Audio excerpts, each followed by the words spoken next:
You're listening to the Hunt Stealth Podcast with Ryan Uffens, the podcast where we dive headfirst into the wild. Whether you're an aspiring hunter or an adventurer seeking the untamed, together we'll explore the strategies and stories that lead to success in the great outdoors. Welcome to another episode of the Hunt Stealth Podcast. Excited to have our special guest today, the Chad Allen Jones. Not the rapper Chad Jones, not the attorney Chad Jones, not the football player Chad Jones, but we're talking the one and only Chad Allen Jones, who hails from the great state of Texas. I appreciate you having me on, man. Always a good time to catch up and talk hunting, you know. So you're in North Texas, Yes, right? sir. Yes, sir. Tell me a little about your earliest hunting memory that you have. Well, so that goes back a ways. So I started hunting when I was 4, or going with my dad hunting and my brother and uncles and everybody. But yeah, started dragging me around when I was 4. So I was immersed in that at a super early age. And, and of course, just learning, from being there and being exposed to it, just seeing what my dad does from, what he packs for, the camping trip and, how he prepares for things and, and then we go to wherever we're going, which was a lot of public hunting at the time. And, and then just he would take my brother and I out in the woods, whenever he identifies a spot that he wants to hunt. He'd take like a little camouflage tarp and he'd go set us up in the base of a tree somewhere and wrap us up. And we'd sit and play with sticks and, find stuff to keep us entertained while, he climbed up in a tree and hunted and, and just did that through years. And obviously, watched some trips that didn't pan out to anything. Others were successful trips for him. So, we got to see him and help him drag in this buck to camp and, just built a lot of camaraderie with friends and family, that went. And I just fell in love with everything about it, just unplugging from it all, just being out in nature, exploring and hiking and, identifying wildlife. I mean, it's just, like I say, my dad was literally truly a teacher to me for all of that stuff. And so, it started then and never looked back. I obviously went off to college, went to Texas Tech at college. And so had a little bit of a span that I didn't come home all that much and hunt. But then as soon as I was back home, me and my dad back on a lease or public land and going hunting again. So it's pretty much all I've known, man. Well, it seems like you learned a thing or two. For those of you that are listening, you may want to go over and check it out on YouTube. But the background that Chad's sitting in his wall is pretty impressive. You've got quite the collection of incredible animals behind you there. Well, I appreciate that. Yeah, I got a few still sitting in the floor. Some at the taxidermist loves me, and so I've got some turkey mounts that are getting done right now and some other stuff. But yeah, I've been blessed, man. I've been fortunate to get out and hunt a lot, more than probably most people do. I've found some success, but obviously that didn't come from not a lot of years of failures, especially when I transitioned to bow hunting. That was quite a run of a lot of aggravation and heartbreak, as any bow hunter can probably tell you, but it's been good. I can testify to that as you start your bow hunting journey, you will have failures. You'll be lucky when you get to have a failure too. Like when you get on something and you're not able to get it done, but or like we were talking a little bit before, it's like you get up there in the mountain and you start looking, it's like, oh, hey, there's a guy I want to go get. I just have about a 3/4 mile hike down and a 3/4 mile hike back up to get over there to that stud. But anyway, yeah, it's a lot of fun, and I think you learn from the failures. What has been like one of the biggest lessons that you've taken from your hunting experience? Oh man, I've got a lot. It's, I don't know. I would say probably the biggest lesson is just drown out the noise, man. because I see it all the time, especially on like social media platforms, that somebody will, post a picture of their harvest or whatever, and there's always somebody making a comment. Why'd you shoot that? That deer was too young. That he needed another year. Whatever. Man, that there's nothing that drives me crazy more than seeing hunters that are supposed to be here for each other and support each other putting someone else down, because they don't know that that's not that person's first deer. They don't know that maybe that's not the biggest deer that they've even seen on the place that they hunt. In their mind, that might be the trophy compared to someone else, maybe in another state or another county where maybe have much bigger deer. And it drives me nuts. Like my daughter, when she shot her first deer when she was 10, somebody had made the comment of like, why would she shoot that little thing? It's like, bro, it's her first deer. And it's like, you want to get a dad popped off real quick. Like, start talking about a 10-year-old. I mean, you know what I'm saying? Like putting down a 10-year-old. It's like, it just, I don't know. I would say if anything, that's kind of one of the things for me, just as hunters, it's like, listen, if you don't like it, you don't agree with what they shoot or how they hunt or whatever, just keep on moving, man. I mean, you don't have to have the negative Nancy's on everything, Well, it's like I was telling you, like I'm looking for, dude, if I shoot a spike bull this year, I'm going to have a spike mounted behind me and just let the trolls come on out, brother. Like, I don't care. It's be the first thing I've ever shot. So, Exactly. Yeah. That I was talking, Joe Appel? He's got a show up. He's in Canada, British Columbia, Canada. And he's got a show up there, but that's one of the things that he and we had just done a podcast, I don't know, about a month or so ago. And he said that's the one thing that kind of like rubs him with the hunting community is you get guys that are out there. We should be supporting each other. There's enough going against us, like having like, let alone like the rights being taken away. And Amen. you get people that are just constantly just pummeling, fellow hunters like over the head over something.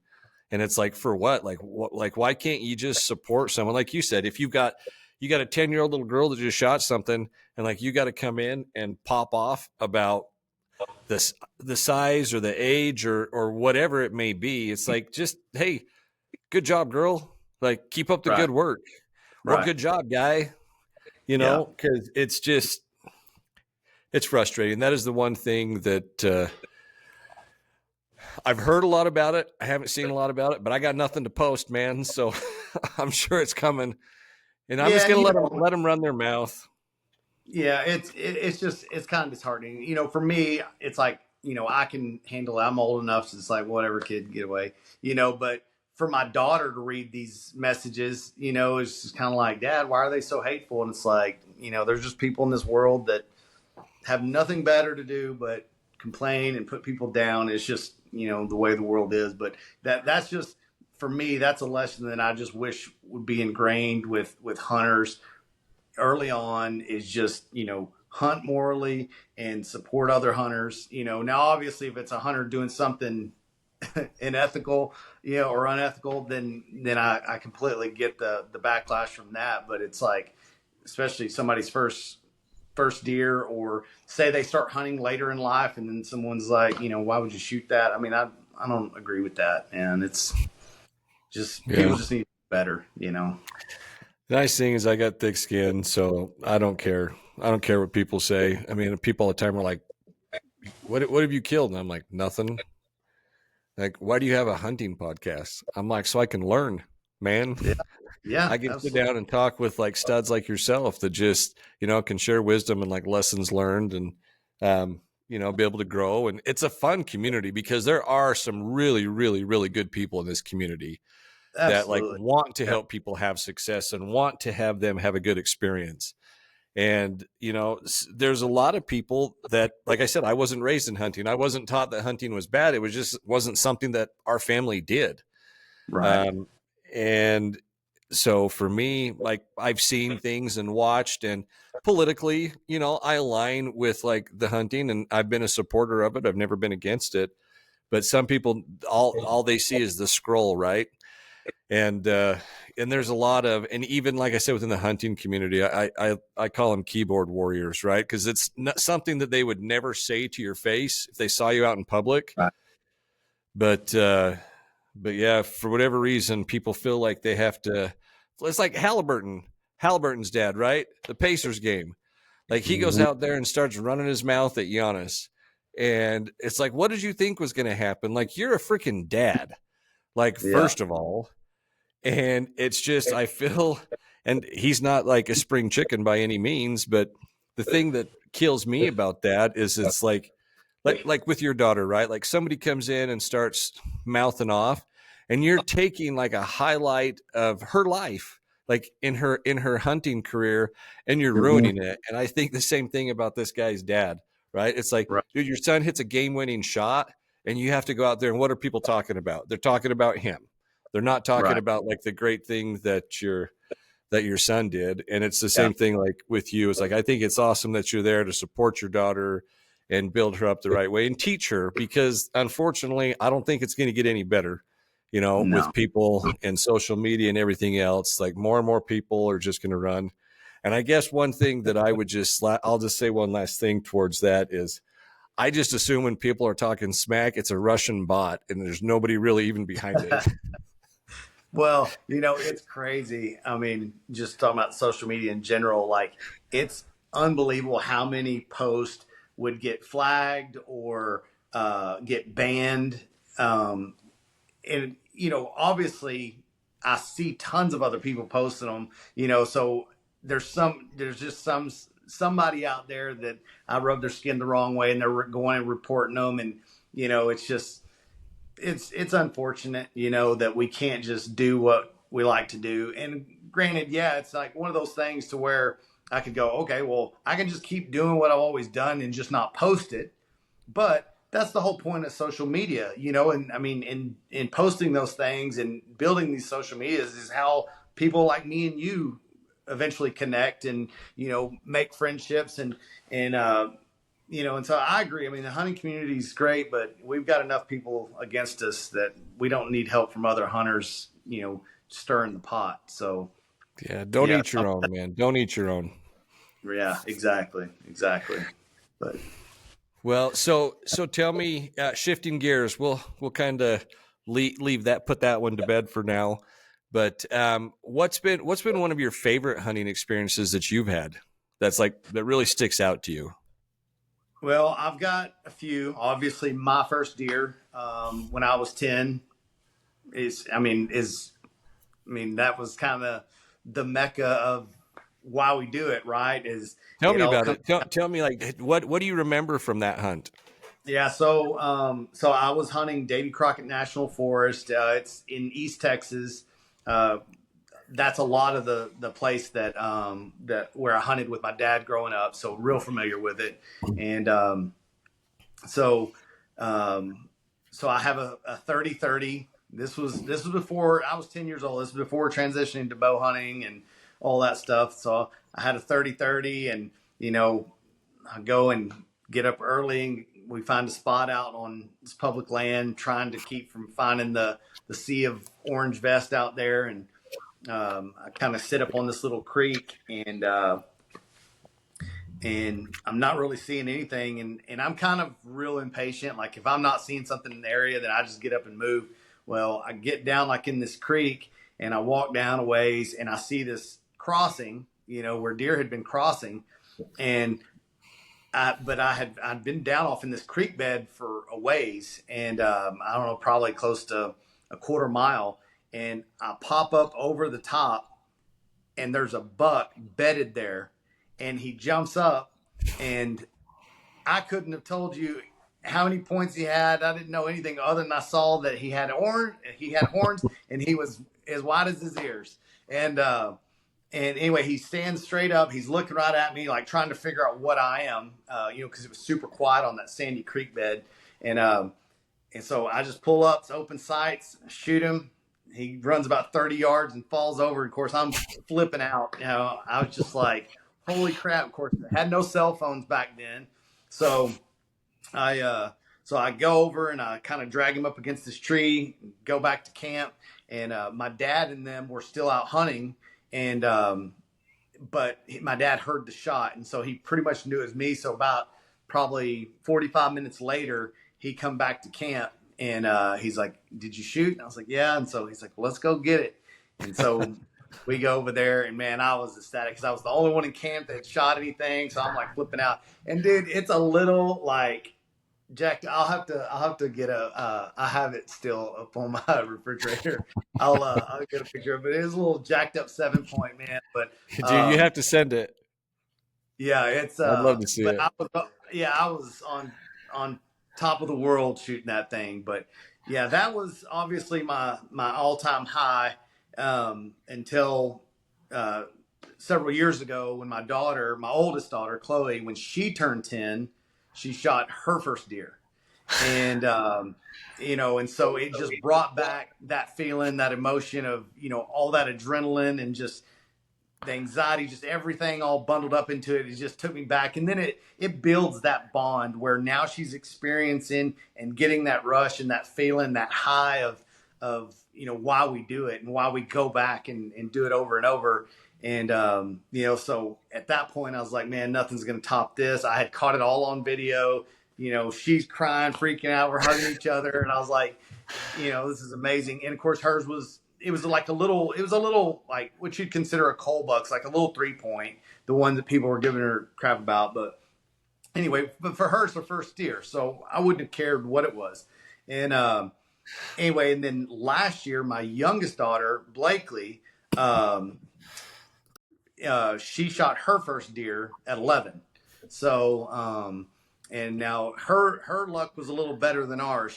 Hers ended up scoring 153. And which is definitely a good one, and definitely for a first Not year. a bad start. Not a bad start. Yeah, right. Yeah, and so both of my girls have notched their tags, and man, I mean, to me, that's what it's all about. Obviously, I'll still pursue whitetail. I mean, it's a deep rooted passion in me, but now, like, kind of my drive is letting my girls be successful, so Yeah. but those are the top 3 moments for me, for sure. That's a ton of fun. It's fun hearing those, and just, I mean, again, if you're listening to this, like seeing the excitement on your face as you're like reliving it from like when you were 10 to your daughter who was 10 getting her first one, and then your other daughter when she's 11. It's those. I mean, that's why you hunt. And there's a lot of people that do other things. And I think that's great, but there is something about being able to teach like your kids. I mean, I know that there is a disconnect with people and where our meat comes from, Right. that we eat. And I think it's good to be able to show them people like, hey, look, this is actually probably like, okay, you want to talk organic meat, right? Like it doesn't get any more organic than that. But just being able to like teach them, about nature and like the kind of like the cycle of life in an environment where like they're contributing and they get to have like a much better understanding of it, at least in my opinion. I think it's a great absolutely. thing. Yeah, for me, it was kind of one of those things to where I wanted to at least expose my kids to the outdoors, to hunting, to camping, to fishing. If they liked it, then great, because now they really like to do what I like to do. If they didn't, I at least wanted to give them the opportunity to experience it, Find and of out course, for themselves.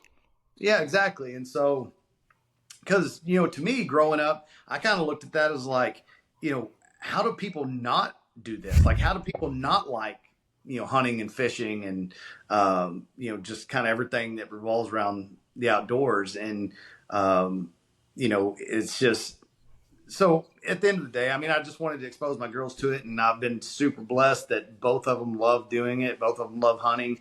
But yeah, it's still, to me, I kind of take what my dad did and make these teaching moments. If we see a snake, help them identify, learn how to identify which ones are venomous snakes or which ones aren't. How to identify, types of certain tracks, and why we want to shoot the older bucks versus the younger ones, and older does versus younger ones, and just kind of make it a learning experience for them. They're kind of going to school, I guess you'd say, and like Oh, outdoor 100%. life, and so and then obviously when they see we process them and our freezer's full of meat, especially like when COVID hit and no one could find meat anywhere. In our freezers, we had 3 freezers completely full of all kinds of meat. And, I was like, that way I'm not having to worry about where it comes from. I'm not having to rely on someone else to provide it. So, it's been good. It's been good. I'm, like I say, I'm blessed that they enjoy it as much as I do. So, Yeah, I've got 2 daughters. Neither one of them want anything to do with hunting. Like I was telling you, like my son's one that got me into it, and so we do all sorts of stuff together there. I've got 2 granddaughters. One of them's 2, and she is like my sidekick. Like she always is checking in, wants to know what I'm doing, and it's funny. My wife's a girly girl, and so are my daughters. But I'm like, you want to go kill an elk with Grandpa? And she's like, yeah. So like, I'm wanting to get her out. And then our other granddaughter is, I don't know, she was born, what's today? Wednesday. She's 7 days old now. oh wow, So, congrats. so it's fun. It's fun. And I, as I'm hearing you like talking about your daughters, like I'm seeing myself having my own experience and being able to start pass some of those things down. And I think you're 100% right. Like it is teaching, whether it's your daughters or sons, like it's real life experience that you're teaching. It's the outdoor network, right? But in real life versus just watching on YouTube or Instagram and being able to participate in it. Because that's the other thing too, is like kids need to learn how to be aware of their surroundings. It's like when you were telling your story, you're like, oh, I was 10 by myself. My dad heard the gunshot. Like my wife doesn't even want to let me go out by myself. And I'm a grown man. She's like, you got to take Jackson or take somebody with you. And I mean, you weren't by yourself, you were with your dad, but still like you got it done on your own. Like your first kill, like you were by yourself, like you said, just out there walking, pops up, antlers wider than the ears, bang. When you're deep in the wild, you need fuel that won't quit. ReadyWise Pro Meals delivers over 30 grams of protein and over 500 calories per serving, keeping you strong for the hunt, the chase, and whatever the backcountry throws your way. From the protein-packed breakfast skillet to the bold Thai coconut cashew curry, these lightweight, freeze-dried meals are ready in minutes. Just add water and get back to the adventure. Made in the USA and built for hunters, explorers, and anyone who refuses to slow down. Get yours at ReadyWiseOutdoor.com and use promo code STEALTH for 10% off your next order. If you're chasing big game out west, you know your glass is only as good as your tripod. That's why I run the Muley Maniacs Canopy Pro Carbon XL. It's lightweight, rock solid, and built for the mountains. Whether you're chasing high country mule deer or late season elk, this thing never quits. Muley Maniacs are built to last and come with a lifetime warranty. Right now, you can save 15% off your order with code STEALTH at MuleyManiacs.com. That's MuleyManiacs.com. Built by hunters for hunters. Antlers wider than the ears. Bang. Let's go. Yeah, it's I mean, and that was the thing, is it was kind of one of those deals to where I'd been with my dad enough to I kind of knew where, hey, don't cross any major roads or whatever. I had a compass with me. I knew what direction to go. Just kind of you just kind of navigate and figure it out. But yeah, it's it's a different life. But and I know this is kind of a topic that not a lot of people, or some people, I guess, frown upon. But I was all about having my girls around guns at an early age. I was raised around guns at an early age to understand the dangers of them, to understand the importance of gun safety. And so I do the same for my girls. It's like, well, first of all, they're not ever allowed to be around a gun without me present. Even though I know my oldest one, is responsible enough, it's still one of those things that's a 10-year-old, and you don't ever know, if they're around their friends, oh, look at this, or I can shoot this or whatever. It's still one of those things as a parent, you still have to monitor. Now, I do trust them around it, but that's one of those things where I don't let my guard down, but I am confident in that aspect that if someone ever broke into our house, God forbid, or something ever happened and they needed to defend themselves, they know how to use a gun, Yeah.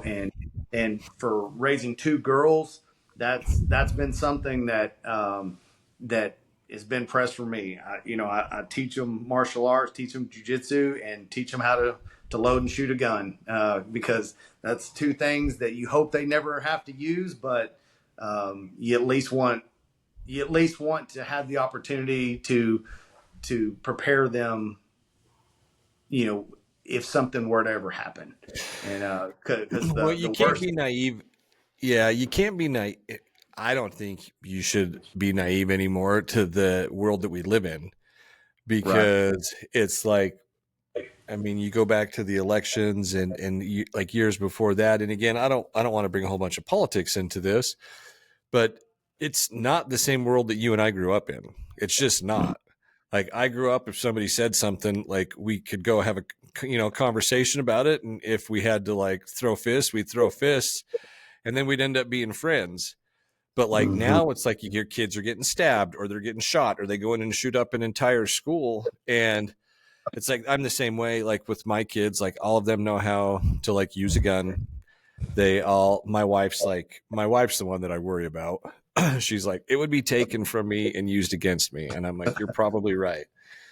But as far as like the other kids, like if my kids aren't young, like all three of my kids are adults now, Mm-hmm. and I've taught them to respect guns. I've taught them how to use firearms. And if you find something, you want them to be able to properly handle it and not become a victim of it, if that Right. makes sense. Yeah. So Absolutely. I think that's awesome. So that's great stuff.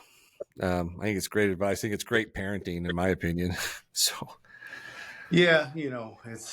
It's not for everybody, but it's kind of one of those things to where, as a parent, a lot of times, you take the good in how your parents raised you, or things that you liked about your childhood, how your parents handled it, or raised you, and for me, I had a great childhood, great parents, to where I tried to mirror a lot of the things of how they raised me. And so it's like, of course, I don't want them to be deathly terrified of a weapon, because if something were to ever happen, I don't want it to ever be the excuse of, well, someone broke into our house, or, I mean, especially, God forbid, all the sex trafficking that's happened. I mean, people, young girls getting kidnapped. The worst thing that could happen is someone break into our house and they go, well, I wish I would have known how to load and use a gun and maybe still be here today, kind of yeah, situation. So I agree with you 100%. You can't be naive of going, well, I never thought it happened to me. It happens to people every day right now. And no, so, for me, I want it to be where it doesn't happen to my family. yeah. Well, you don't want to raise victims. Right. I mean, you want to give you want to give people the best chance to be able to protect themselves. And it's like, you talked about having your girls do jujitsu. I started doing jujitsu about a year ago, and I remember watching, who is it? Right, Tim Kennedy. I got one of his books right here. But Scars and Stripes. That's the book. I've But I actually remember, rolled. have you? Yeah, he's a He beast, seems dude. like the same dude no matter where he's at. Yeah, he's a wild man. He's awesome. So you rolled with a UFC fighter, huh? Yeah, it was actually back when he was training for the Romero fight. Oh, really? Yeah, yeah. I started way back when. I started back in '99, and so and of course, trained all through college, and then when I got out, took a little bit of time off through work, travel stuff, and then got back into it, and then I transferred or switched jobs about 3.5 years ago, and I had been training up until then, but now I'm not close to that gym anymore, and so Yeah. I got to get back on the horse.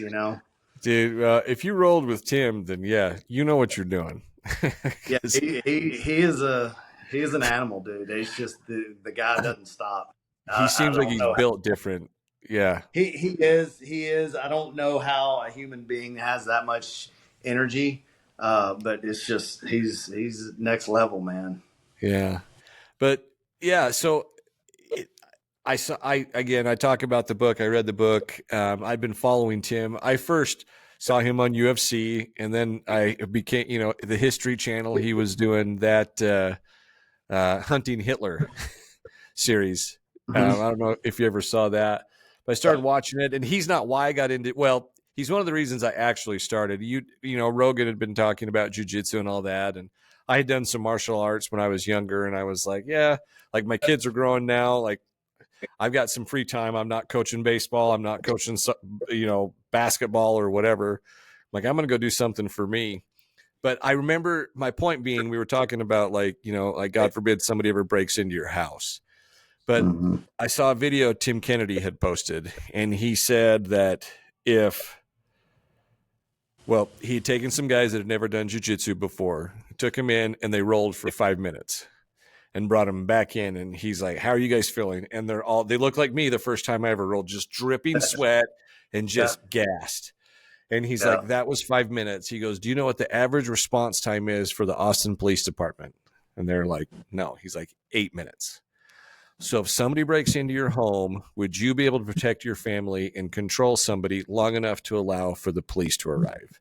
And I was Mhm. like, and I don't live in a rough neighborhood or anything like that, but I want to be able, and I grew up, like I said, like, you know, I was a heathen. I got in fights growing up, but it's different. And I remember going in the first time I walked into this gym, and I'm a bigger dude. I'm like 6'3", 230.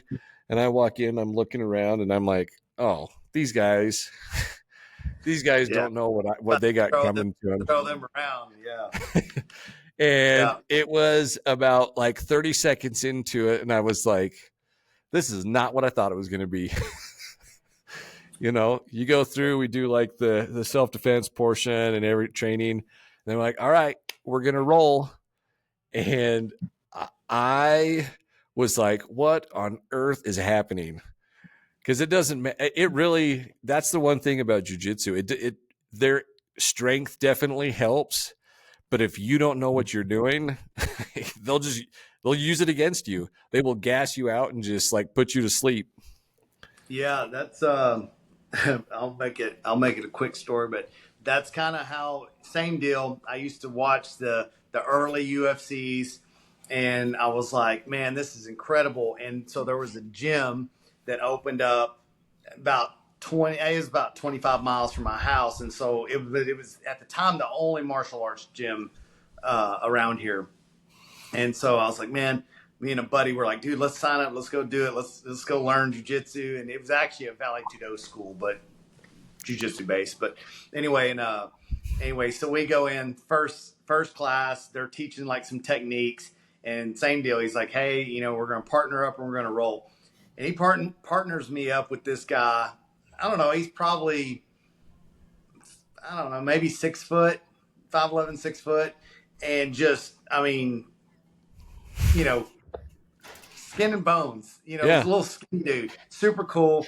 And but anyway, so we partner up, and so we start rolling. And at the time, I was in great shape. I just got done playing football, and so I was in really really good shape back then. And so my strength was crazy, and my conditioning was great. And I was like, man, I'm gonna throw this kid around like nobody's business. And I didn't even know what happened.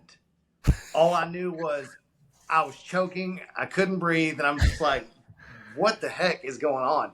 So anyway, so we start over, and then he arm bars my right arm. And I was just like, no way that he can overpower me. And so he's kind of sitting there laughing. And I'm like, dude, I was like, all right, let's go again. So we go again. He arm bars my right arm again. And I was like, all right, this is starting to piss me off. And so then he calls it. He goes, all right, well, he goes, I'm going to armbar your left arm. So now I'm like, there ain't no way. So I'm holding it like there's no way he's getting this off. And sure enough, prize it out, Pop. armbar thing. And ever since, I was like, I have to learn this. I was like, this is mind blowing to me that this rail, I mean, this little kid was just taking me to school. He basically could do whatever he wanted to do to me. And I was like, Same experience I had. I was like, that's scary, you know, because I was like, imagine if it was a big guy that knew that technique. I mean, I wouldn't have had a prayer. And so Yeah. I was hooked. I was hooked ever since. Now, I didn't feel so bad because the guy I'm referring to, he went on to be a multi-time world champion. His name's Brandon Mullins, trained under Draculino for years and years. But so I at least felt bad that I was getting submitted by him, but he wasn't world champion at the time. I mean, I think he was a brown belt at the time, but yeah, it's addicting. But there were some girls that could put it on you too. And so I was just like, man, but yeah, it's a great sport, and it's a great humbler as well. Kind of, I feel like I'm getting into all these adult onset jiu-jitsu practitioner, adult onset hunter. But yeah, it's similar situation. Like when I went in and started doing it, it was like the guy that I rolled with, I think I had honestly maybe 70 pounds on him, and he was a blue belt. He just I mean, he was super cool, but then like I started to ramp it up and he'd ramp it up. And you know, and then you go through, you know, we'd roll 5 minutes, take a break, you know, switch positions and that. But it didn't matter whether I was like in the dominant position, if I was like on my back, it was just, and we had started it like the first like 3 months, like all we did was like full mount. And so like I'm on my back and I'm like, oh, I can just easily like push these guys up and off. And it's like, nope, the second you go to push, it's like armbar. Yeah. But anyway, yeah, it's a great sport, but and a great humbler for sure. But it is yeah. I really like the gym that I go to. It's small. Guy's retired military, Bob Maloney. He just converted his garage, and it's a small group, but they go and I haven't done any competitions. I'll let the young guys go do that, but they go against like the big schools and they just mop up. So like, I know that I'm training with really, really good people, but what I was going to say when I rambled for a minute is it is a humbler because like we talk about keyboard warriors, right? It's like if everyone did jiu-jitsu when they would walk around, I think you'd have a lot less people flexing on other people because it's like, you know what? If that dude knows jiu-jitsu,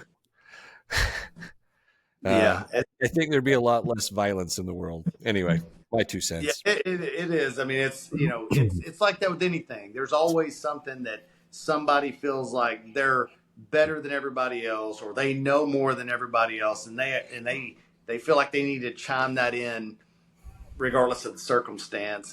But you know, it's just part of it. You know, that's why I told my girls, I said, just take it with a grain of salt and move on. You know, it's like you can't get hung up over what people say. But yeah, jiu-jitsu, man, it's been an incredible journey. I met a lot of super cool people. I've pretty much met most all the Gracies. You know, it's been awesome. Met a lot of cool people through the sport. Of course, I used to compete when I was younger, but now I'm beat up and everything hurts. So, you know, no surgeries but yeah, it's fun. It's kind of like to your point of like doing a podcast. You know, to me, it's you know, it's one of those things that you can go and you learn. And, you know, and you're getting in great shape because, you know, my wife's like, well, you know, I don't understand. If you want to get in good shape, just go and run and do whatever. I was like, yeah, but I can go to jiu-jitsu and I'll learn something every time I go that could be the difference between life or death situation, you know? So for me, it's more of a tool to where it's like, I'm not just getting the benefits of going and running down the street in the same path every single day. I go and learn something that, you know, could potentially save my life or my family's life, you know? No, 100%. And it's wild because, you know, to your point, it's also like fighting is an entirely different set of muscle groups that you work. Because like you can go run and that's great. Like, you know, if you can run away from somebody, but Yeah. sometimes you might not be able to run. But yeah, it definitely works a different set. Like when I came home, it was like after my first week and I was going to get in the shower. I took my shirt off and my wife's like, "What happened to you?" And I'm like, "What are you talking about?" She's like, "You are bruised, like your ribs." And yeah, they were bruised. And you know, we were doing throws and different things. And she's like, "That's fun to you?" And I'm like, "I love it." Yeah. I love it. Oh, But I yeah, know. so, Same deal. I'd come home. I'd have busted nose, black eye, fat lip. cauliflower ear, having to drain my ears. My wife's like, "Why would you do this?" I was like, "It's fun." She's like, "You're delusional." And I was like, Yeah. "Well, I guess I'm delusional with all the rest of the people at the gym too then." Yeah. But yeah, no, it's fun, man. Well, speaking of delusion and humbling, tell me a little bit about when you started bow hunting. Well, so my dad actually gave me a bow. It was like an old bear archery bow when I was 13. And Okay. so, of course, my dad shot a bow, my brother shot a bow, and then I was like, all right, well, I'm going to start shooting too. So I'd get outside and I'd practice with them all the time. And, you know, back then, bows weren't as forgiving as what they are now. So, this thing was on like, I don't know, probably still like 60 pounds. And like my dad had on. So, it's like I'm like air drawing to even pull this thing back, and just shaking. So I could only, practice like so many shots before I'm just gassed. And anyway, and so started practicing early on. Then the next season comes around, and I go out and had lots of failures of misjudging yardages and everything else, and then started shooting some pigs. Like wild, we have a lot of wild pigs here in Texas, and so started shooting a lot of pigs with it. But we didn't have a high population of deer, and so my opportunities at deer weren't very often. But same deal. It's we got on a lease where we had some really good bucks up in Oklahoma, and um, and I was like, all right, this is gonna be the year I'm gonna get one. And it always turned into either they were out of range or didn't have a shot, or something always seemed to like get in the way. Well, so I go on until I guess it was 17. I was 17 when I got my first bow kill, and it was on a little small buck. Um, but that time in between there was just a lot of, shot under, shot over, shot, or no shot, or, too far, or whatever. It was frustrating, because, going with my gun, it was almost one of those deals. Well, if I can see it, I can kill it kind of thing. And then, that distance and everything coming in closer, going to get drawn back, and you didn't see the doe standing behind you that starts blowing at you and blows everything out of the field. And it was just it was a trying time. But I will say the first buck that I got, that was an intensity like no other, man. To be that close, and everything had to come together. I had to wait until he was turned a certain way that I could draw back without him seeing me. I had to be downwind. I had to check my surroundings, make sure no doe or other deer were around me to see me draw back and bust me. It's just kind of a lot of those little things that had happened to me over the previous years. I kind of absorbed all that into that moment of like checking all of that, slowing everything down, not rushing the shot.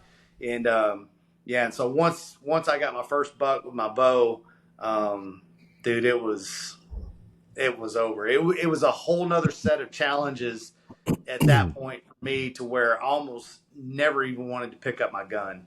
Um, and so I still gun hunt occasionally, depending like where I go. I mean, if I go somewhere where it's just, wide open country and terrain, and whatever, then I will. But if I have a preference, then I'll, I've got my bow in hand. And so it's, it's kind of one of those things, it's, it's just the, it's just the level of intensity bow hunting. You know what I mean? Because I mean the animal is right there. I mean obviously elk is a little different story. You can start poking out to 60, 80. But with whitetail, I mean these things, their reflexes are so fast that I mean really, ideally you try not to shoot farther than 30 yards if you don't have to. And there's a lot of things that come into play with that of if they're alert, if they're looking down feeding, if they're whatever, but but it's just it's intense having a deer that close, and especially when you start seeing one with antlers, because you automatically get buck fever as it is, and now you're trying to hold this pin in a little tight spot, and it's awesome, man. I love it. I'm ate up with it. Yeah, it's I like I said, I won't rehash the whole story, but I had a bull at 30 yards come in. And if people have never been out, like it was but the very first time we went out elk hunting 4 years ago, and hearing him come up through like the scrub oak, it sounded like a freight train was coming. Yeah, just an elephant. Yeah. Just Yeah. like, I'm like, what on earth is this? I'm like, Bigfoot is real. There's like a monster coming. But yeah, I had a shot. Well, I had him at 30 yards, but I had told myself, if I don't have a shot on vitals, like I'm not taking it. And he was in scrub oak up to just about his shoulders, and I didn't have a shot. And he was about 3 yards from an opening. So like I draw back, and I'm like, there's no way this is going to be he was a big bull. I mean, I would have been, it was almost like I'm going to hang it up after this if I get this thing. But anyway, breeze hit the back of my neck. He froze about 3 yards from this opening and blew out of there. But dude, I was hooked, man. I was like, this is the best thing ever. And it's so been intense. chasing that ever since. Yeah, But, it's just, it really is. I was talking to somebody about that. It's a hunter's high. You know what I mean? You get that adrenaline dump. I mean, because at that moment, dude, it's like your heart feels like it's about to pound out of your chest. And that's what you're chasing. Is you're like, dude, I want to feel that again. That was incredible. Like it's a super intense moment, and that's why we do it. Like people that tell me, oh, I don't get buck fever, I was like, that sucks to be you, because like to me, that's that adrenaline dump. That there's nothing better than that, man. That's so for me when that happened, like I actually like became super calm, and so like I hear people talk about buck fever, and again, I've only had that one experience, but it was like time had slowed down. yeah, and I was just like super calm. I'm like, okay, I'm just gonna stay still. And it was weird for me because everyone's like, was your heart beating out of your chest? And I'm like, no, like I was just like locked in the moment. And the best way I could describe it is you've seen like For Love of the Game with Kevin Costner. yeah, The pitcher is like, clear the mechanism and everything goes quiet. That's what that moment was like for me. And so I'm chasing that as somebody who's like riddled with ADHD, like that quiet. I'm like, oh, this is what it's like to not have voices in my head. Right. Yeah. So, well, and that could all be, how your body's fight or flight response is.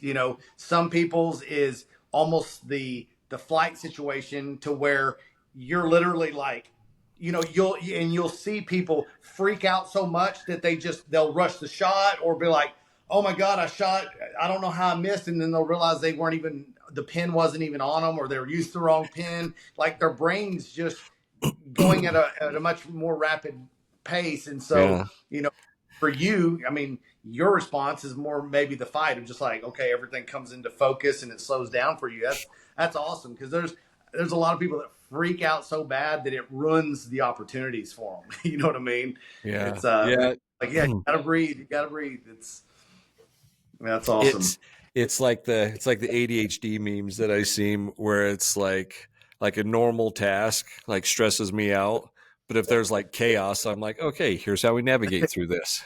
Yeah, for sure. But That's funny. Chad, hey, I have a question for you. Um, I want you to tell me about that. Never seen it. It's a buck that I took last year. Congrats, man. That's incredible. That is a gnarly looking animal. When you sent that over, I just sat there for probably 5 minutes. I like I did when I pulled it up. I just started zooming in and looking at those antlers. Like that is such a cool buck, man. Yeah, so I mean, dude, that was obviously a buck of a lifetime situation. Because obviously we don't see them like that. And we have Right. really good genetics here in the area that I hunt, and there are some really big deer, shot every year. But for one to get to that age structure to develop into, he ended up netting 233 inches, and which does not come a dime a dozen. And so, so crazy story. This was back in 2018.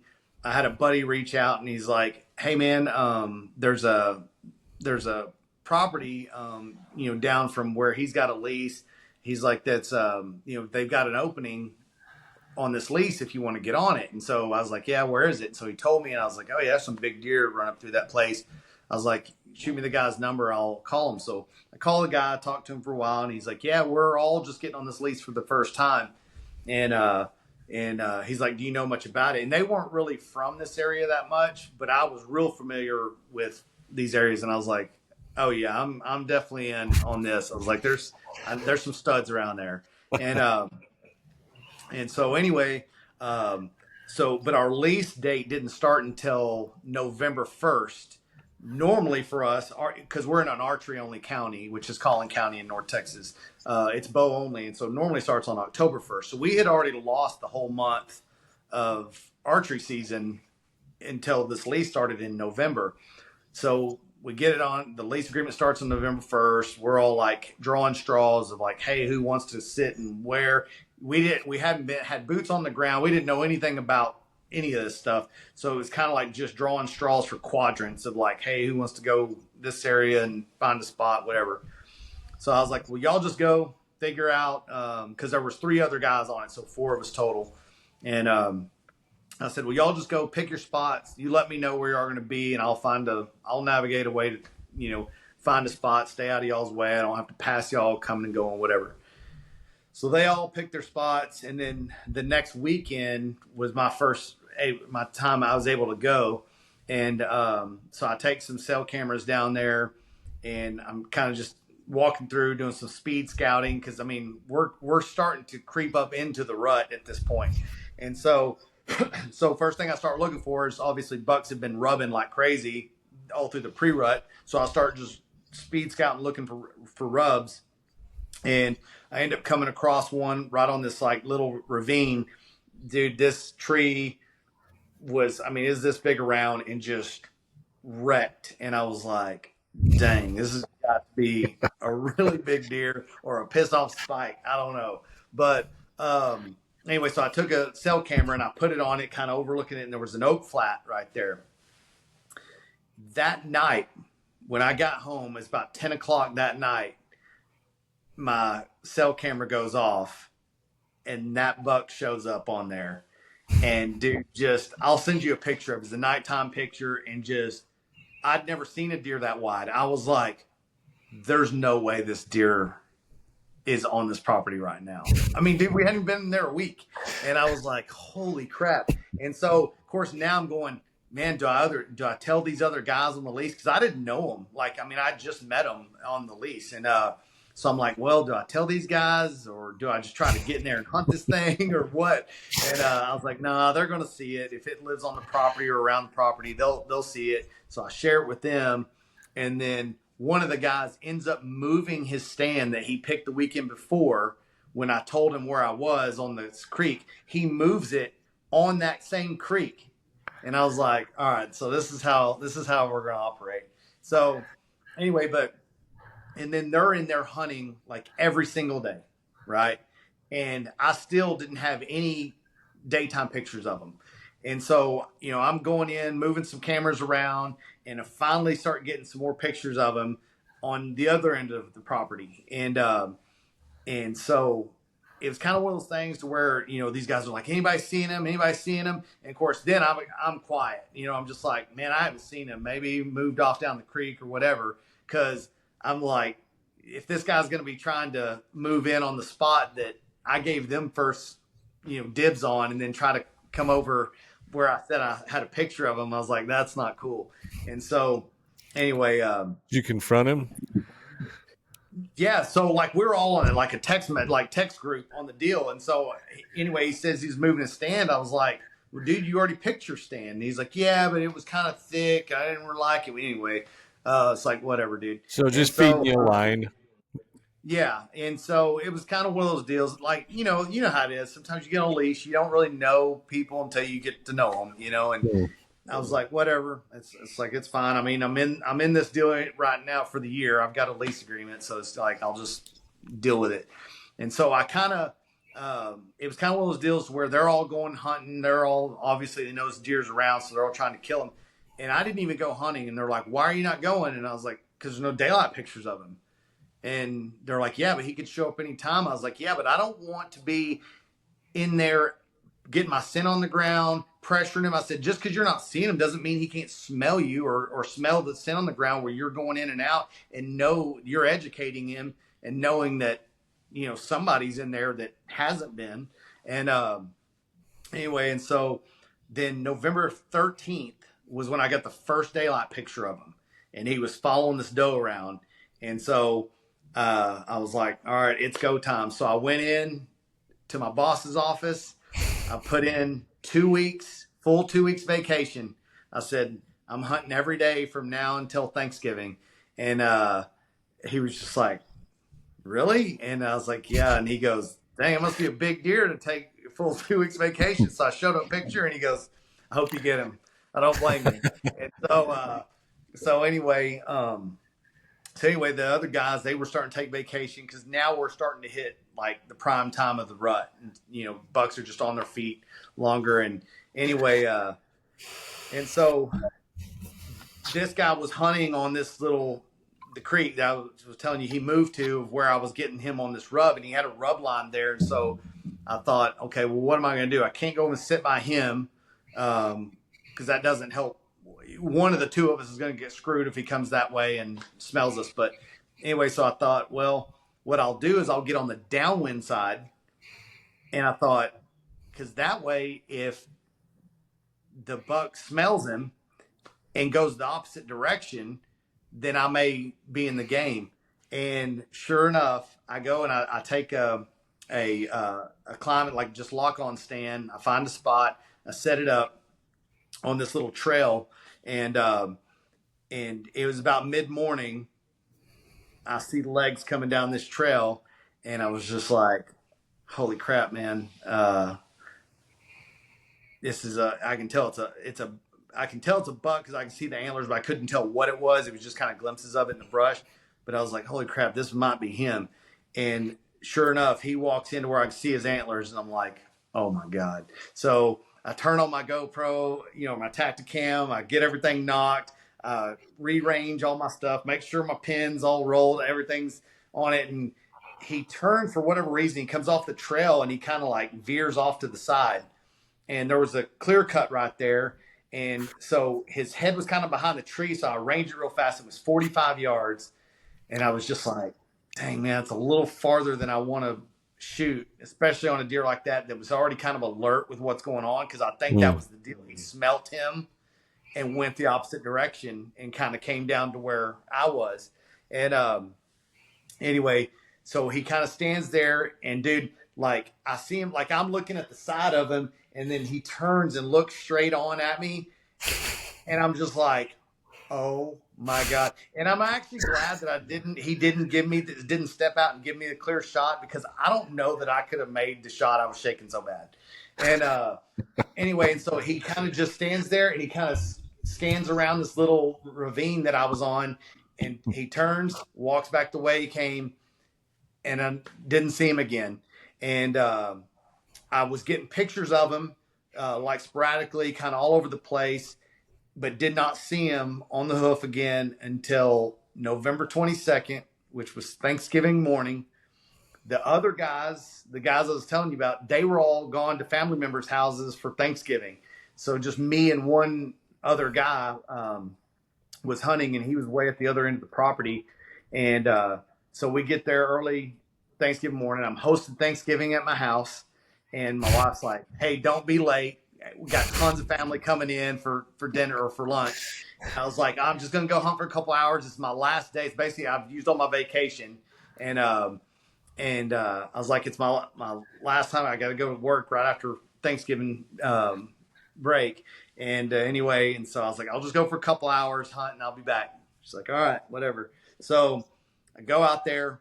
Didn't take my GoPro. Didn't take anything. Just it was kind of one of those deals of just trying to rush out there, see what I see. And anyway, so I'm sitting there, and I was like, "All right, I'll hunt until 9, and then head back home, get everything ready." My buddy texts me, or the other guy on the lease, he was at the other end of the property. He texts me at 9 or at 8:50 and says, "Hey, I just saw the huge drop time buck chasing a doe super hard running to the south." And of course, I'm 3/4 of a mile from him. And I was like, there's no way that I'm going to see this deer. They're going to chase and run figure eights and circles and wherever. And so I'm kind of sitting there, and I have my backpack with me. I start kind of getting everything put together, and I hear crashing, running through the trees. And I look up, and I'm sitting behind, do you know what a ghost blind is? I don't. Anyway, it's mirrored panels. They it folds out, and they're mirror. It's a mirror on one side, and they angle down so it reflects off the ground. Basically, reflect the leaves. And I have seen those. Yeah. So I was sitting on the ground because my wind wasn't good for where I was. So I was sitting up against a creek bank, so I knew nothing would come in from behind me. And anyway, so I hear all this crashing coming through, and I look, and I see this doe running, and it kind of starts veering off and running like right at me. And I was like, and I could hear other limbs breaking, like kind of coming from behind her, but I'm looking at her, and dude, I'm talking beeline, like straight at me. I'm thinking, dude, she's about to run over me. And so I'm kind of like hunkered down, like, the top of the blind's like right here. Like I'm looking over it through like a little like V, like shooting lane. So I'm looking, and she stops at 8 yards. And she turns and she looks back, and she's panting, her tongue's hanging out. Like I can see her eyelashes blinking. She's so close to me, and I'm just like, holy crap. And dude, I mean, she like she is freaking panting so hard that I was like, this deer could like die of a heart attack right now. Just and it's like save me. Yeah, and so I still hear running coming, but I'm looking at her, and I'm so close that like I can't look like to the direction of what's coming, because I mean, dude, she's like right there. And anyway, and so then I hear grunting with it, so I'm like trying as hard as I can to like look out of the corner of my eye to see what it is. And luckily she bolts, she takes off and does a big loop around where I'm sitting. So as soon as she runs, I look over, and I see this wide rack with a huge drop tine hanging down, and I'm like, oh my God. And he's running. I'm talking, it's like he's staring a hole through me. He's running in the same spot. So he was going to where she just was. And I was like, dude, I can't even get drawn back because he's looking right at me. If he stops where she stops, he's 8 yards from me. I'm busted. And so I'm like, so my mind, kind of like that chaos moment you're talking about, my mind's like panicking, like, what do I do? What do I do? What do I do? Do I just draw back and hope he stops and I get a shot, but then it's a frontal shot, And so I'm just sitting there like everything's not like just trying to make a decision. And luckily when she turned, she kind of made like a loop. And so when she did, she started running around, and he was running like straight at me, but then changed his angle, like kind of quartering away at a 45-degree angle, and to go and cut her off. And so when he did, it took the eyesight off me, and then I had already ranged all the trees where I was. And so at this point, he gets to about the 25-yard tree, and I got drawn back, and I'm like, man, now he's at like the 30-yard tree. And I was like, man, and he's not stopping. And so I was just like, screw it, man. The next tree was about 40 yards. And I remember just leading him just a little bit on his shoulder because, like I say, he wasn't running, but he was like kind of like seeking, like with his head down a little bit, just kind of at a trot. So I remember just leading a little bit on his front shoulder, and I let it rip. And I remember seeing it. By the time he got caught up with it, it goes right behind his rib cage and passes through and comes out the far side shoulder. And so my Luminoc, I see the arrow go through, see it land on the ground, and I see him. He goes off in this ditch and then bolts off and runs the way that the doe had went. And then adrenaline hit. I'm like, oh my God, what just happened? And because it was literally like, I mean, it happened so fast, even because somebody was like, dude, did you record it? And I was like, I didn't even have my GoPro. And if I would have, it happened so fast, I don't think I would even have remembered to turn it on.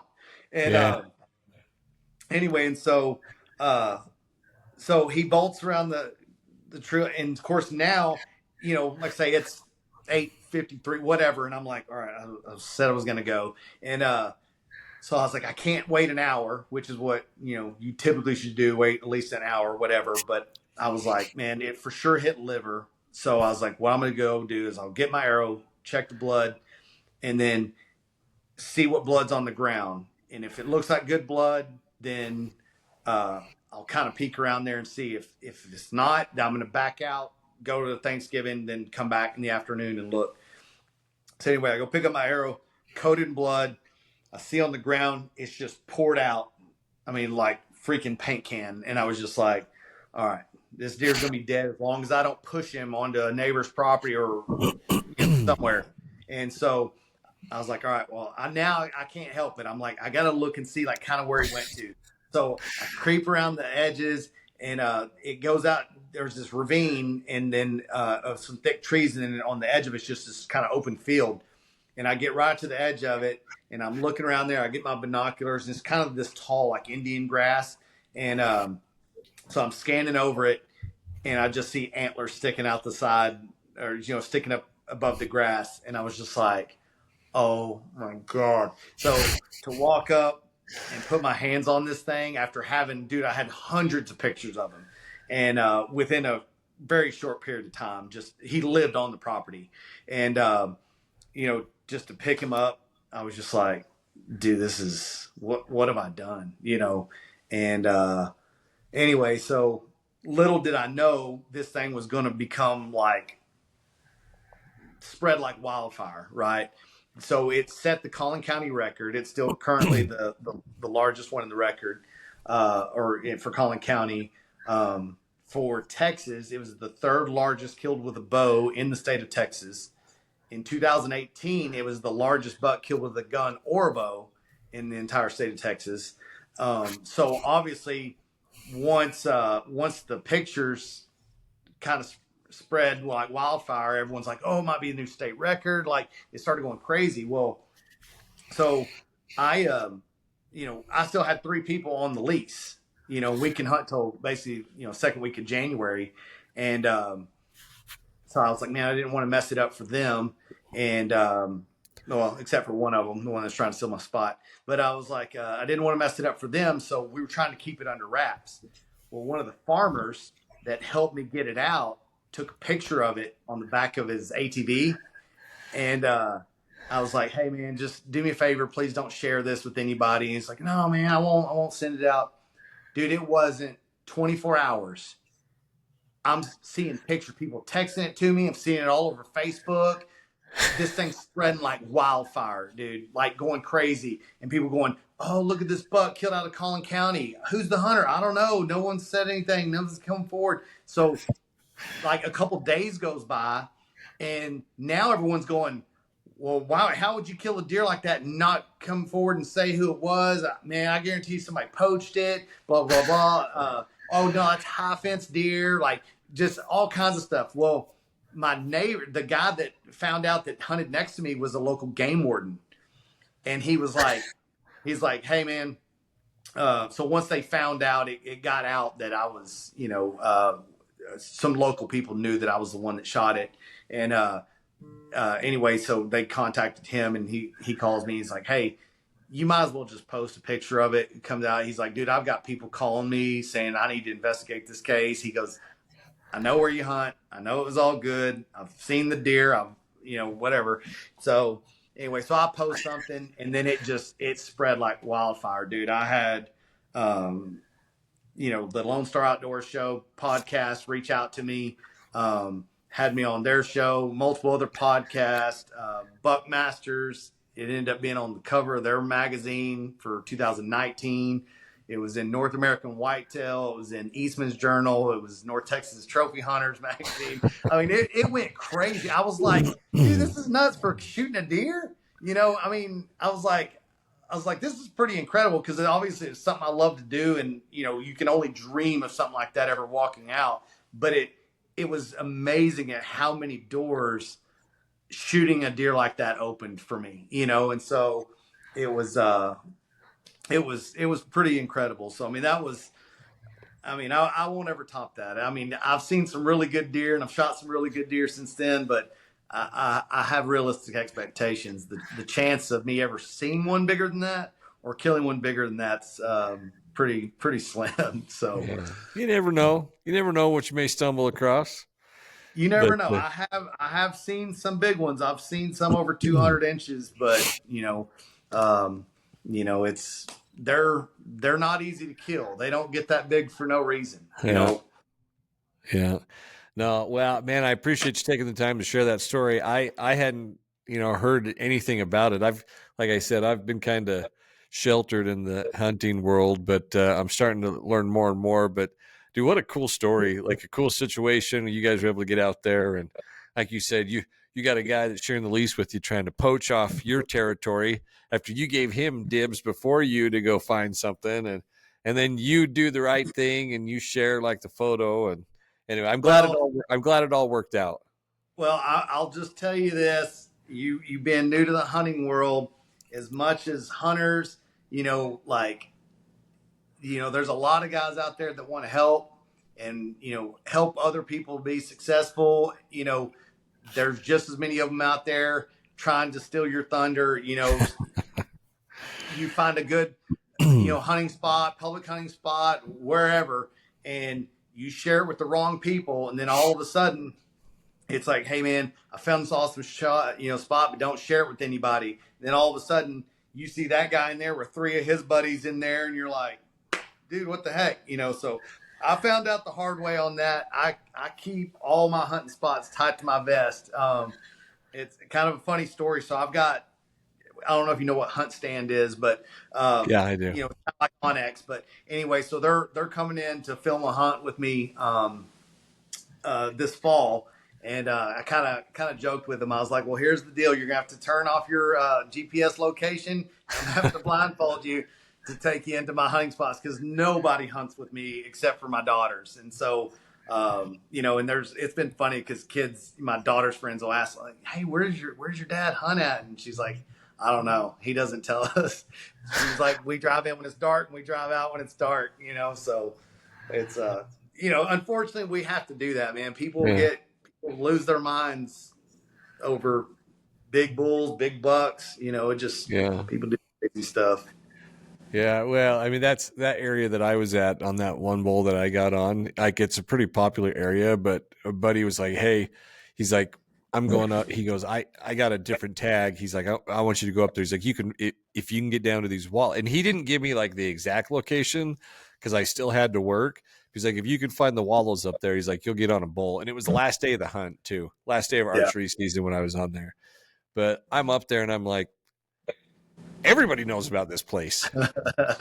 I'm like, everyone. So it was like, we had gone up there and camped out, and it was like 5 a.m. I was up, and I start seeing just people like starting to roll in. And I was like, I woke my son up. I'm like, we got to go now. I'm like, I'm seeing headlights starting to come up and trying to get in. So, but yeah, I'm still waiting for Anthony to share his, drop me his pins for me to go find his big space in the Uintas. But Anyway, yeah, it's people are really good. And the other thing too is like if they feel like they can trust you, like I've noticed as I've like been in it and like I've built trust with people, they'll start letting you in a little bit more. Not everything, but they'll share a little bit more with you. It's like, okay, he's serious. He really wants to do this and he hasn't broken my trust on other Yeah. things. So, and that's the one thing is it's like, just don't do that because you'll get cut off and named.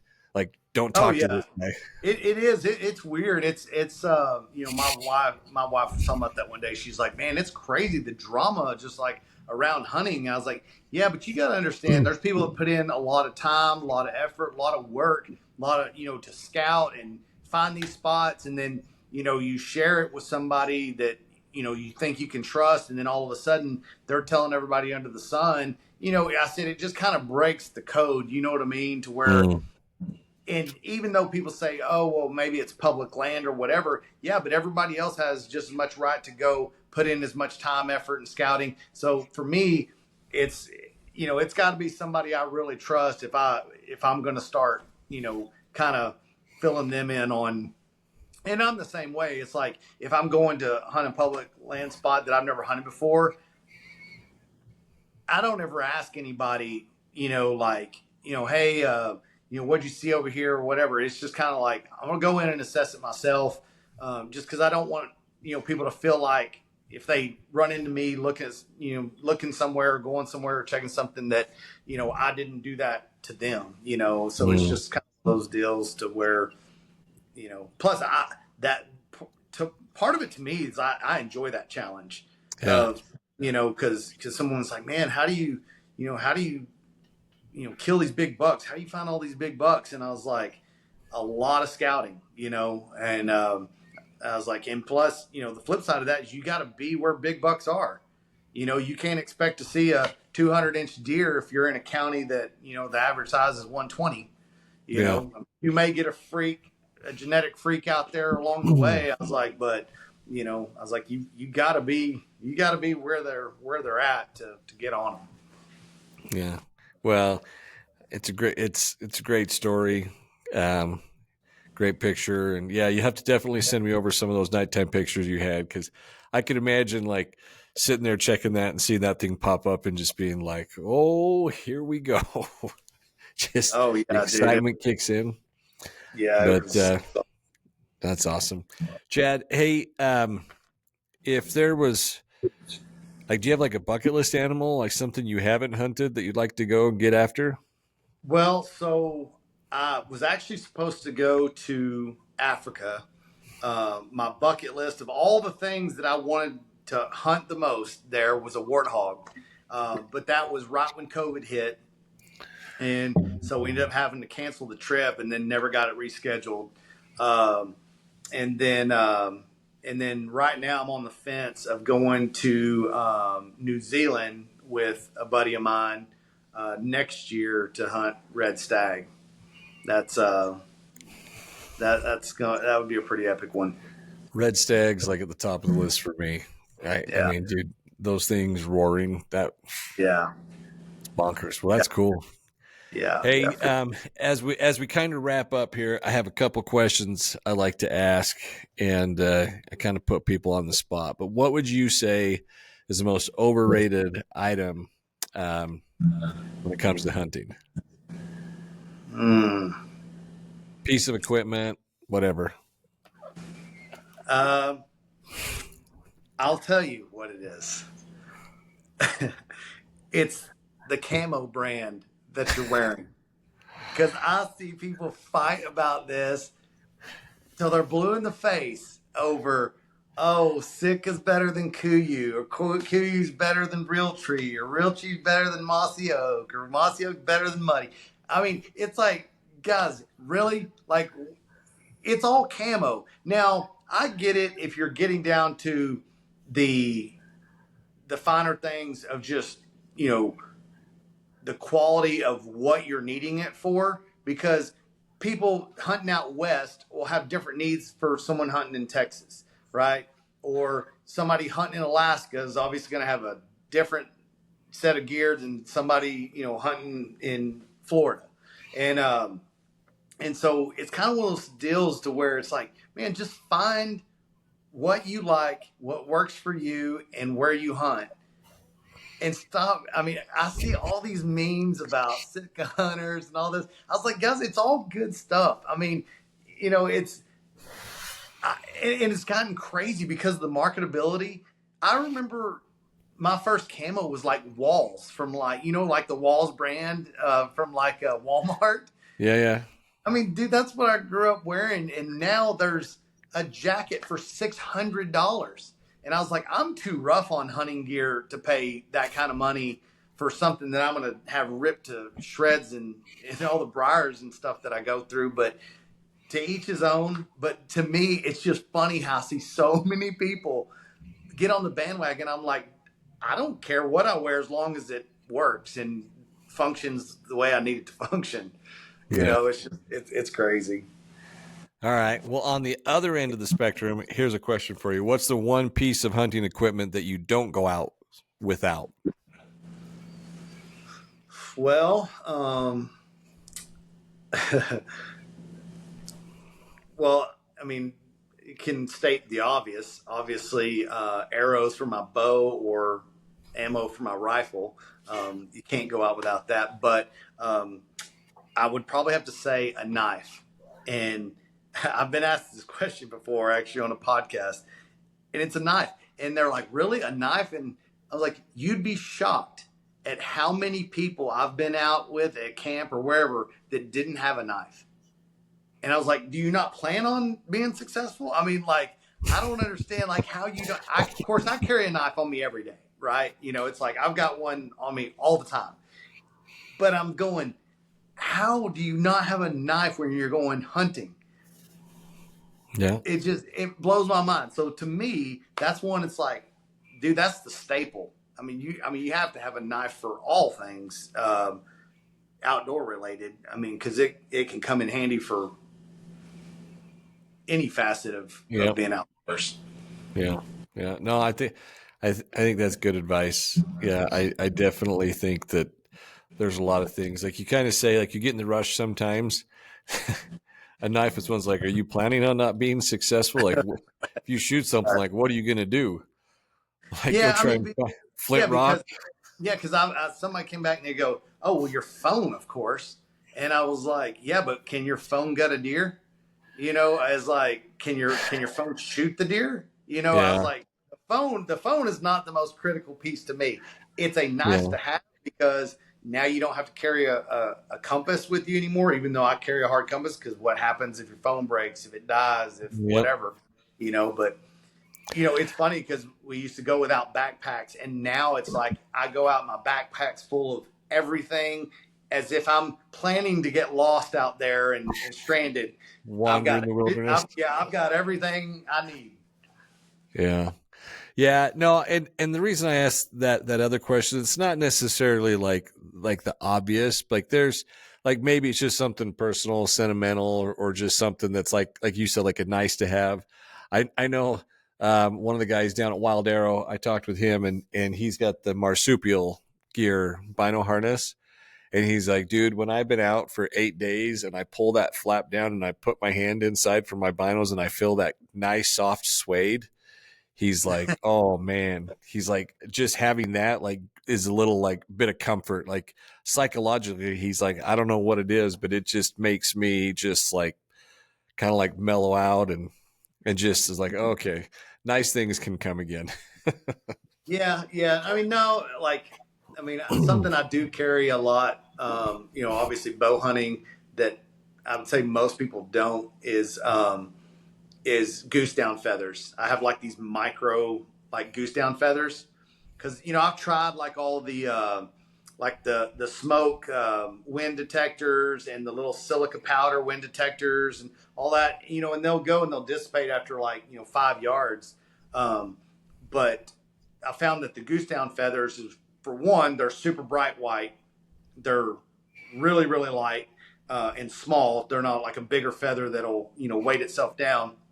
But I can use those to detect my wind and I can see them for a really long ways. And it's been mind blowing at how many times like I might feel the breeze like on my face, and I'll let it go and I'll watch it, and it'll go that direction for 50, 60 yards, and all of a sudden I'll see it catch a draft and like start swirling back up, and I was like, holy crap, that's why that deer was acting weird over there. When I'm thinking, oh, they don't smell me, they're off to the side, they're not downwind of me.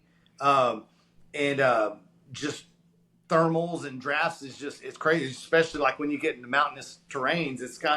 It's mind-blowing what they can do. Just swirls. And so to me, those goose down feathers have been a game changer for me. I started using those probably about, I don't know, 8 or 9 years ago, and it's made a huge difference in how I hunt or where I sit when I hunt. Yeah. Well, I think that's great advice. I have like the powder and stuff that I use, but like you said, it's like, I mean, half the time I spray it, it's before it even gets 5 feet, it's completely gone. But I think that's, so there's 2 things that I personally have picked up from you today that I'm like, I need to put that in my arsenal. 1, the down feathers, and 2, the other thing that I hadn't thought about doing is if you're set up someplace like ranging the trees. You had talked about kind of 25, 30, kind of give yourself some depth perception. So in the event you do get on an animal, like in that situation, you give yourself a chance to have some success without having to constantly be bouncing around trying to adjust your. And that was something I learned the hard way. Is same deal. It was a deer that I actually had missed early on when I started bow hunting, because it came in from a different spot than where I thought it was going to come in. And it was so close when I saw it that I couldn't range. And I mean, I probably could have if I'd have waited, but it turned into me trying to rush the shot. So I was like, man, I think this is about how far it is. And I shoot right over its back. And I'm just like, why didn't I just take the time to range it? So at that point, I started going, okay, well, now anytime I sit down somewhere, I range the trees or rocks or whatever that, is something that I can use Identifiable mark. Yeah. Yeah. And thank God I had done that, because when that deer come in, obviously he was looking straight at me. There's no way I would have ever been able to range, then get everything drawn back and make the shot in time. So if I wouldn't have ranged to know exactly where he was, and guys now, use the rolling sight tapes. Well, now you got a bigger problem, is because say if you were set at 30 yards and now all of a sudden he's at 50, well, now you got to stop, roll your sight tape, and then draw back. So it's just something else which is why I've kind of always liked fixed pin. I really use the roll pin for Total Archer Challenge or some sort of tournament or something where I got to shoot further distance. But if it's something for like quick decision speed, man, the fixed pins is hard to beat. Yeah. I think that's great advice. Like I said, for me, that was something I had never thought of, and who knows, maybe that little bit of advice you shared with me today is what's going to help me be successul this year. So well, I appreciate you sharing that. Yeah, I want you to definitely let me know if you are. I'm excited to hear the story. It'll come to fruition, man. It's one of those deals you just got to keep after it, and you learn from each trip. Yeah. Yeah, this is the year. This is the year I'm getting it done. So I got confidence in that. I love it. Chad, man, I really appreciate your time. It's been great to get to know you a little bit better and hear some of your stories and what you're all about. So, folks, if you're not, go give Chad a follow. It's chad.allen.jones on Instagram. We'll make sure and put all the links so you can find him in the show notes. And if you guys have learned anything from this or you felt like it's been helpful, please share it. It definitely helps the algorithm when more people share it. Leave a comment, leave a thought. If there's something you picked up from this, definitely leave a comment in the show notes, and give us a follow, whether it's Spotify, Apple, or YouTube. But Chad, man, again, appreciate you being gracious with your time, and everyone stay safe and God bless. Appreciate you, brother.